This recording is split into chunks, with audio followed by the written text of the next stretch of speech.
Axios reporting that the head of Homeland Security, Alejandro Mayorkas, is concerned about plans to lift Title 42. That is the public health order allowing for the expulsion of migrants due to COVID-19. A record number of people, 221,000 migrants, tried to enter the U.S. at the southern border. That was last month. And this unprecedented surge at the border is now taking its toll on those whose job it is to protect it. Border Patrol agents are saying morale is at an all-time low, and they are specifically concerned that if Title 42 ends in a few weeks, the surge could reach 500,000 a month. Joining us now from the border, NewsNation's Robert Sherman. Robert, can you shed some light on what Mayorkas may be saying behind closed doors that's leaking out tonight about the president's plan in the interim that this doesn't lift and what is going to happen next? And you hit the nail right on the head there, Marnie, that there is a distinction to be made between what's said publicly and what's said privately behind closed doors. Publicly, we've heard from this administration that they feel prepared for what's to come on May 23rd. We've heard the phrases comprehensive plans are in place in order to handle the surge of migrants. According to this report by Axios, the conversations that are happening behind closed doors much more concerned about what's to come and if this will all be able to handle. Keep in mind, though, one thing that has remained consistent is that we've heard this administration make it clear that they do not view Title 42 as an immigration policy. They view it as a public health policy. They want new immigration policy in place. Here's the other side of that coin, though. You talk to Border Patrol agents, they say that, well, if you get rid of Title 42, you need something in place to replace it. They're looking for more so, and this is especially the people with the Border Patrol Union, they're looking more so for a plan such as the Remain in Mexico policy to be in place, something in order to help quell the surge at the border. They fear that if nothing is in place, the surge is going to be pretty hard to stop. We do have a big problem with morale, but again, our guys still go out there and they try their best. The problem is that we are treated like a political football. And I think for many, many years, this immigration issue has treated agents as a political football, depending on which administration, depending on which talking points they decide to adopt. And you hear that phrase there, political football. That's where the frustration is coming from a lot of these Border Patrol agents. And we've heard from several of them who say that morale is the lowest that it's ever been, and they have one of the toughest challenges ahead of them, most likely, coming up in just over a month. Marnie? All right, Robert Sherman at the border. Let's listen to what the president has to say on this. He was talking about Title 42 and sort of the issue to repeal it and what needs to happen. Let's listen. First of all, there's going to be an appeal by the Justice Department because as a matter of principle, we want to be able to be in a position where if in fact it is strongly concluded by the scientists that we need Title 42, that we be able to do that. He was actually asked about masks, and he answered that way. So what's in question is who's making the decisions, right? Is it the Department of Homeland Security? Is it the CDC? Right. How is the decision going to be made, whether we repeal it, and then the plan if that happens with the surge of migrants? Well, there's the distinction there's that, there. and then also there's the issue that there's a lawsuit right now by 12 Republican states to keep Title 42 in place. And look, the White House and the president realize they're in a very tough spot.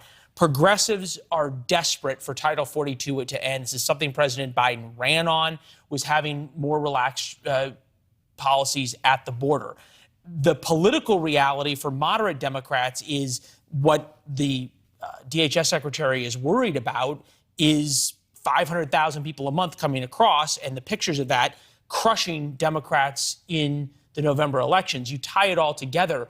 The out for the Biden administration could be this lawsuit, right? Because if the Republican states are successful and they force Title 42 to stay and the Biden administration steps back a little bit on this, they can blame Republican governors for Title 42 staying in place. That gives them cover with progressives.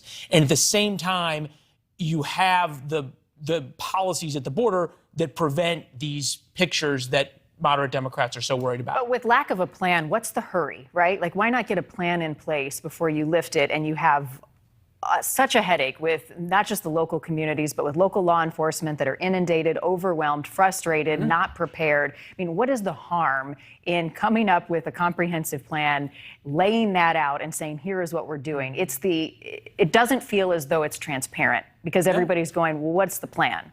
It's a great point. The response would be there hasn't been a comprehensive plan for how to deal with the border in 25 years. Correct. So, and it keeps getting kicked down the road, which is one of the places, the rest of America, that may not mean much, but in Kinney County, Texas, it means an awful lot. This is one of the border counties that has been the hardest hit by illegal immigration. Ranchers in the area say migrants have been passing through their land after crossing the border illegally. One of those ranchers is Brent Smith, also the Kinney County attorney, joining us. Now, Brent, good to see you.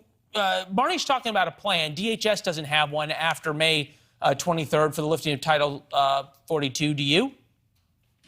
Well, I don't have much faith in the federal government of coming up with a plan. The DHS and common sense haven't got along in a long time. In my opinion, Texas is going to have to step up and secure our own border, not just for the state of Texas, but the rest of the U.S. Well, I understand the idea, but enforcing federal border laws is up to the federal government, not up to the Texas Department of Public Safety, as much as Governor Abbott would love to be the national borders are.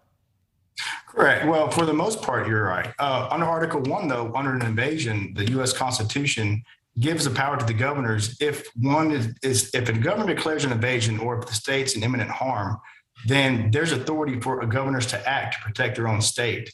If Article 4 of the U.S. Constitution guarantees that every state in the country will be free from invasion. But then the founders thought it also wise under Article 1 to put in there, if you are invaded or in threat of such harm. Really? You guys Governor Abbott's going to declare an invasion and you're going to have the National Guard start shooting people on the Rio Grande? No, not shooting people, but trying to prevent people from coming across and destroying the counties on the border. Right. Not only the counties on the border, the entire state. I'm not arguing with you about people coming across. I've been down there. I've been on the border and seen it. But how exactly do you stop people from coming across? It hasn't been able to be done in the past 25 years. Well, I think you just have to have the law enforcement's presence at the water and let them know that if they do come across, they're going to be forced to go into the port of entries legally.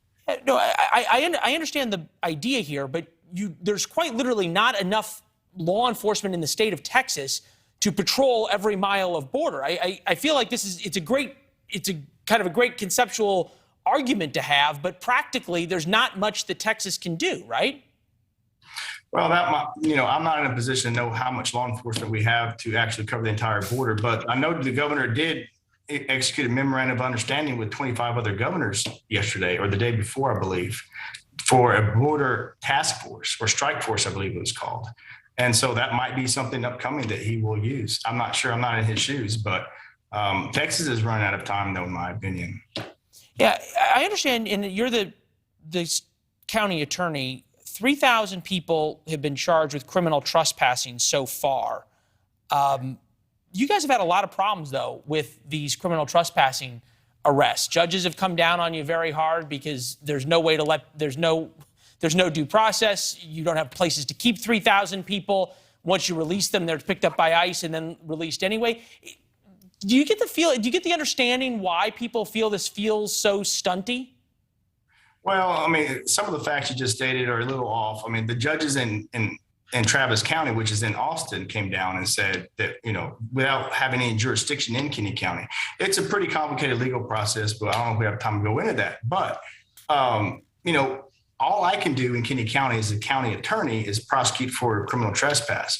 I've prosecuted several U.S. citizens for it as well. So, and for us, it's not an immigration issue. It's just a legal issue. If you're going to break the law, you're going to be prosecuted. Well, there is that. And obviously, you would argue the federal government's not enforcing the law as it is, especially at the border.